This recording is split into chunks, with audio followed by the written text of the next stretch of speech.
Dear students and friends, आज मैं आपको तुल्यांक की धारावाही परिनलिका के रूप में छड़ चुंबक ये टॉपिक आपको समझाऊंगा।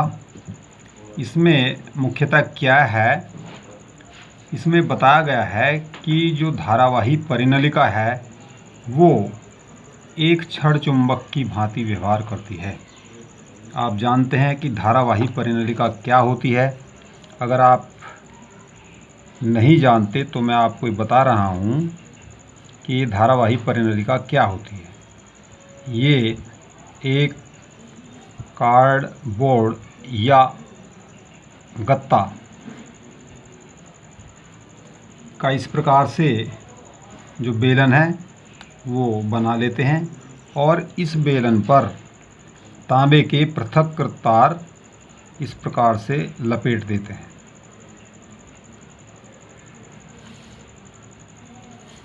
और इसमें यहाँ आप जो स्रोत है जोड़ देते हैं, ये कुंजी, ये बैटरी।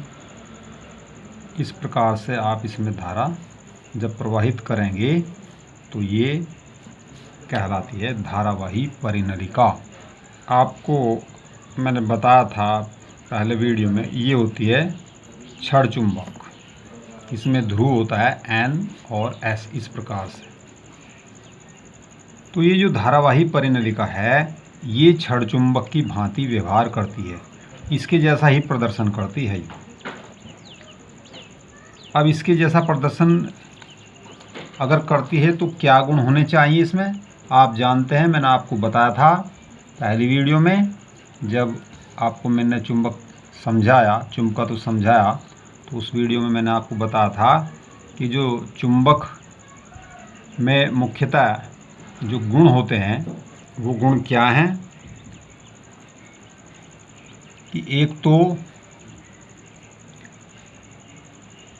चुंबक के गुणों में मैंने आपको बताया था कि जो चुंबक है वो सदैव स्वतंत्रता पूर्वक लटकाने पर उत्तर दक्षिण दिशा में ठहरता है। एक तो ये मैंने आपको बताया था। उसका जो ध्रुव उत्तर की ओर रुकता है वो उत्तरी ध्रुव N कहलाता है, और जो दक्षिण की ओर रुकता है ध्रुव वो दक्षिणी ध्रुव S कहलाता है। तो इसे भी, धारावाही परिनलिका को भी, जब हम किसी धागे के द्वारा इसके गुरुत्व केंद्र से यहाँ बांधकर स्वतंत्रता पूर्वक लटका देते हैं तो धारावाही परिनलिका भी ये उत्तर दक्षिणी दिशा में ही ठहरती है। यानी इसका एक सिरा उत्तर दिशा में ठहरता है और दूसरा सिरा दक्षिण दिशा में ठहरता है। इसका मतलब ये छड़ चुंबक की भांति व्यवहार करती है। और एक अन्य गुण मैंने आपको बताया था, वो ये था कि जब छड़ चुंबक के समान ध्रुव यानी N को अगर पास लाया जाता है या S को पास लाया जाता है तो वे एक दूसरे को प्रतिकर्षित करते हैं, दूर धकेलते हैं।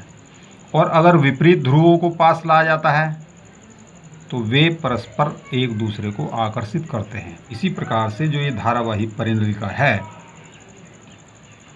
इसके ध्रुव भी, जो समान ध्रुव हैं वो परस्पर प्रतिकर्षित करते हैं और जो विपरीत ध्रुव हैं वो परस्पर आकर्षित करते हैं।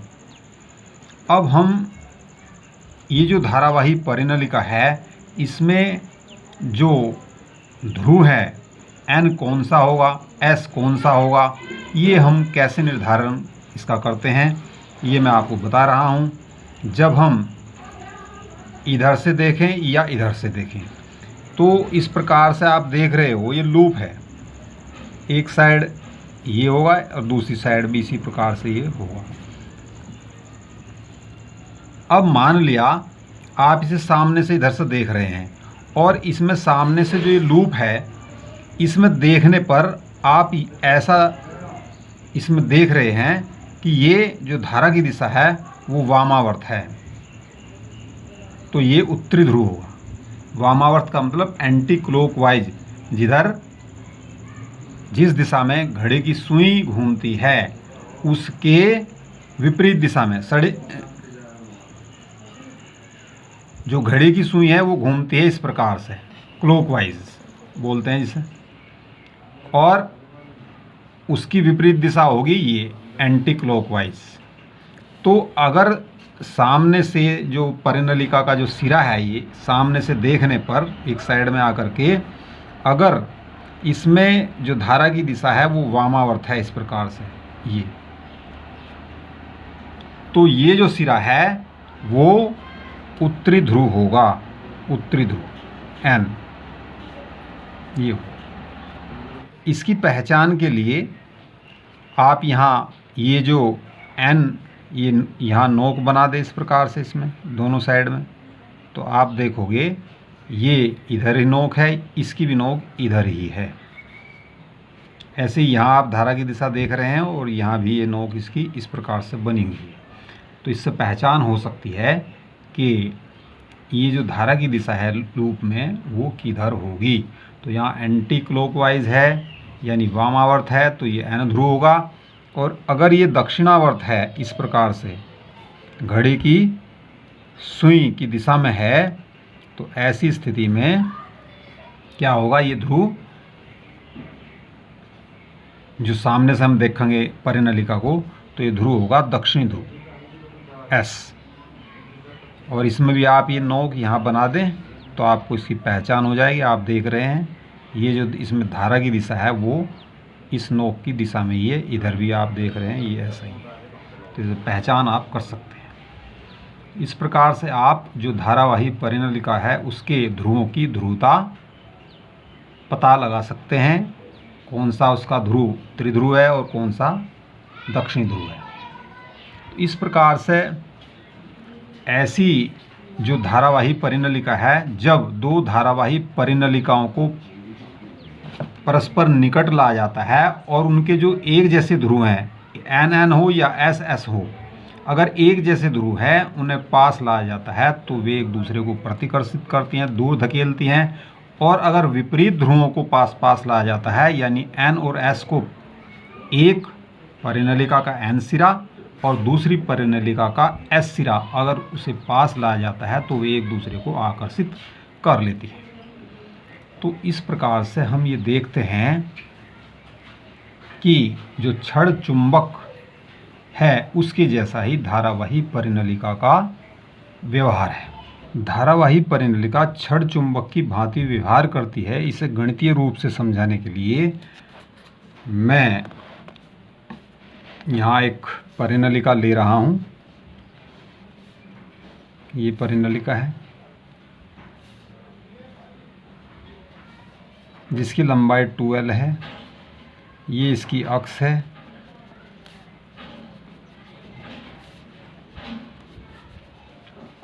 यहाँ इसका ये मध्य बिंदु है O, इधर भी ये लंबाई L हो गई और इधर भी L हो गई। जैसे कि हम क्षण चुंबक में जो चुंबक की जो प्रभावकारी लंबाई है वो 2L हमने ली थी, उसी प्रकार से हमने इसकी लंबाई भी 2L ले ली है। बिंदु जो है इसका मध्य बिंदु O, उससे ये जो कोई पॉइंट है इसकी अक्ष पर, यहाँ बिंदु P है, इसकी जो दूरी है वो मान लिया R है। हम ये दिखाएंगे कि जो परिनलिका है उसकी अक्ष पर स्थित बिंदु P पर जो इसके मध्य बिंदु से जो परिनलिका से R दूरी पर स्थित है उस पर चुंबकीय क्षेत्र उतना ही है जितना कि क्षण चुंबक की अक्ष पर स्थित किसी बिंदु P पर उतनी ही दूरी पर स्थित बिंदु पर चुंबकीय क्षेत्र होता है। ये हम इसमें आपको निकाल कर दिखाएंगे तो उससे ये सिद्ध हो जाएगा कि इसका व्यवहार क्षण चुंबक की भांति ही है। अब मान लिया यहाँ बिंदु O से x दूरी पर यहाँ एक ये dx लंबाई का एक छोटा अवयव है जो x दूरी पर है। इस परिनलिका में जो धारा है वो I है और जो इसकी त्रिज्या है परिनलिका की वो a है। मान लिया परिनलिका की एकांक लंबाई में फेरों की संख्या n है, स्मॉल n। तो एकांक लंबाई में फेरों की संख्या n है तो ये जो dx लंबाई है, ये छोटी सी लंबाई है इसकी, तो dx लंबाई में फेरों की संख्या होगी n dx। अब ये जो खंड है dx खंड जो है, तो dx खंड के कारण बिंदु P पर चुंबकीय क्षेत्र, इसका आपको यहाँ डायरेक्ट सूत्र का प्रयोग करना है। dB ये बहुत कम होगा इसलिए मैंने d का प्रयोग किया है यहाँ, बराबर हो जाएगा μ0 n dx, ये फेरों की संख्या है n dx, I a square upon 2, और यहाँ हो जाएगा ये a square plus r minus x का होल स्क्वायर, और इस सब की घात है 3/2। ये आपको डायरेक्ट फार्मूला प्रयोग करना है, ये पहले आ चुका है। पूरी परिनलिका के कारण बिंदु P पर चुंबकीय क्षेत्र, पूरी परिनलिका के कारण जो चुंबकीय क्षेत्र है वो हम मान लेंगे, ये जो पूरी परिनलिका है जिसकी लंबाई 12 है, इसके कारण जो चुंबकीय क्षेत्र है P पर, तो ये हो जाएगा B बराबर, यहाँ dB नहीं लिखेंगे क्योंकि ये पूरी परिनलिका के कारण है, तो ये बराबर हो जाएगा integral minus L to L। ये जो इधर लंबाई है ये L इधर है और L इधर है, इधर की लंबाई को हमने मान लिया माइनस L और इधर की लंबाई को मान लिया प्लस L। तो माइनस L यानी यहाँ से लेकर के यहाँ तक का आपने इंटीग्रल कर दिया है, तो इस पूरी परिनलिका के कारण चुंबकीय क्षेत्र आ जाएगा बिंदु P पर। तो यहाँ इंटीग्रल कर दें n dx, ये μ0 है I a square upon 2a square plus r minus x square का जो पावर है 3/2।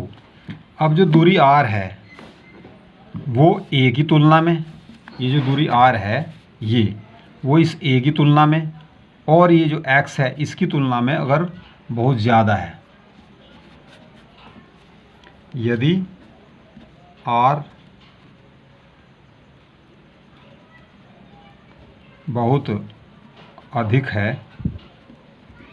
तब क्या होगा, इसका मतलब क्या है कि जो r है वो बहुत बहुत बड़ा है a से, और r बहुत बहुत बड़ा होगा L से।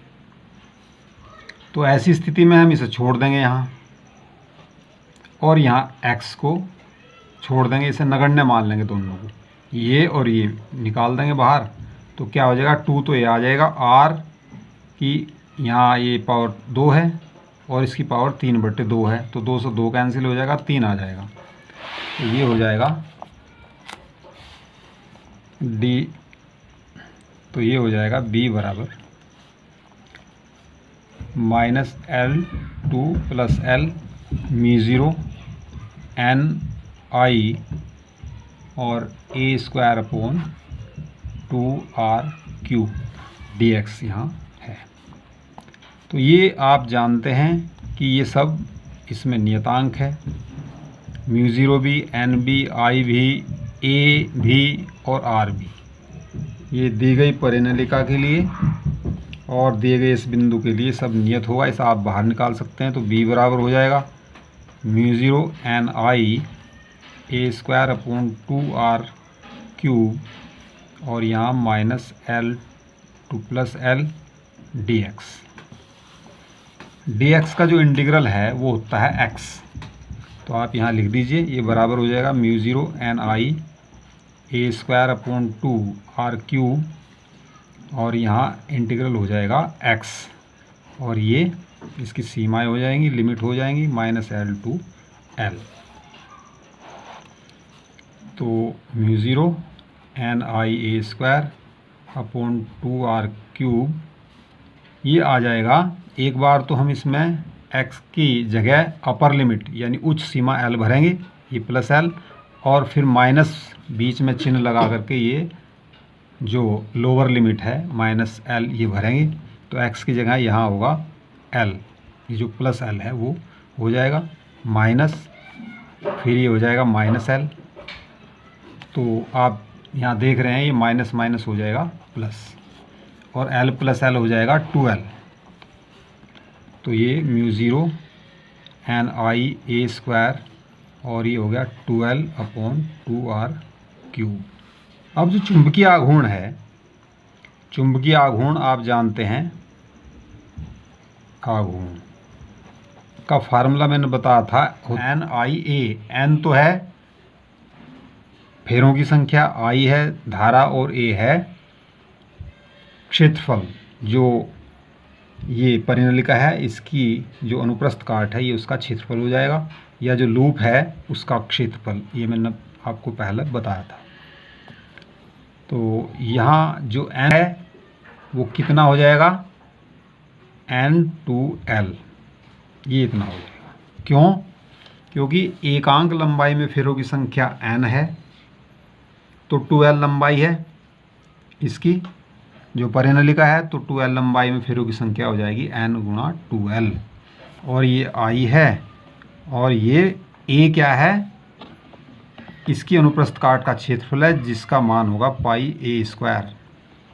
आप जानते हैं पाई r स्क्वायर होता है, वृत्ताकार है ये, तो इसका क्षेत्रफल पाई r स्क्वायर होगा।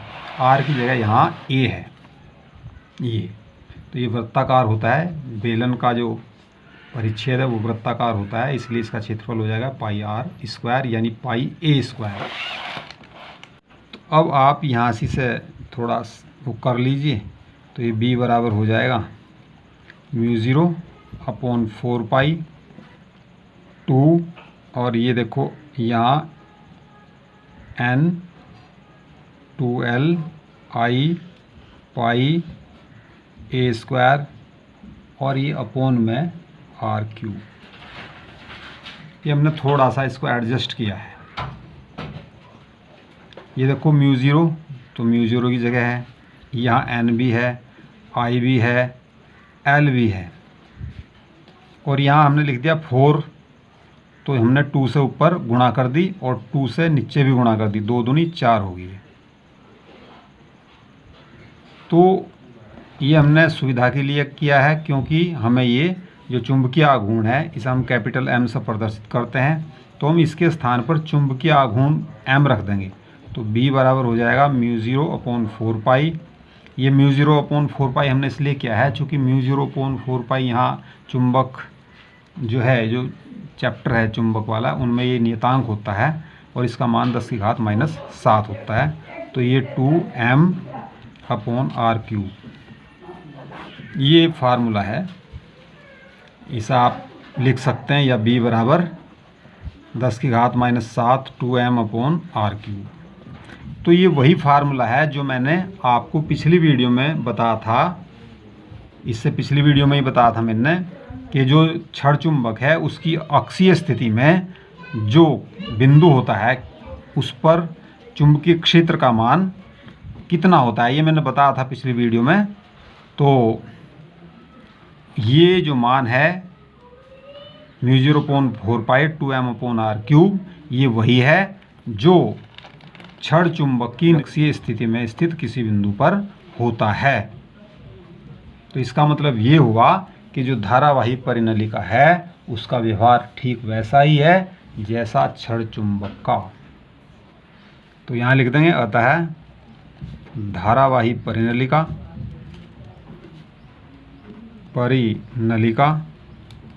और छड़ चुंबक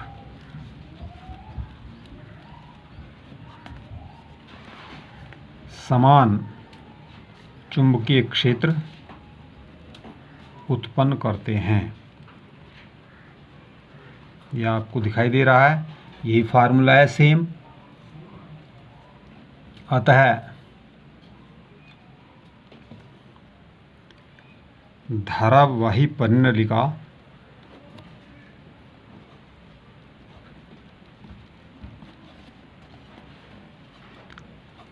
का चुंबकीय व्यवहार छड़ चुंबक जैसा है, अतः ये परस्पर तुल्य हैं, यानी एक जैसे व्यवहार वाले हैं। तो इस प्रकार से हमने आपको इस वीडियो में समझाया कि धारावाही परिनलिका कैसी होती है, उसके ध्रुवों का निर्धारण किस प्रकार से होता है और धारावाही परिनलिका जो है किस प्रकार से छड़ चुंबक की भांति व्यवहार करती है, उसको हमने आपको थ्योरेटिकल भी बताया और उसका गणितीय रूप भी निकाल कर बताया कि ये जो चुंबकीय क्षेत्र है दोनों एक समान उत्पन्न करती हैं, इसलिए ये तुल्य हैं। आपको हमारा वीडियो अच्छा लगा तो उसे लाइक करें और जिन्होंने हमारे चैनल को सब्सक्राइब नहीं किया है वो चैनल को सब्सक्राइब कर दें, बेल आइकन दबा दें जिससे नोटिफिकेशन आपको तुरंत पहुंचता रहे और हमारी वीडियो को आप अपने दोस्तों में शेयर करें और उनसे हमारा चैनल सब्सक्राइब करने के लिए कहें। धन्यवाद।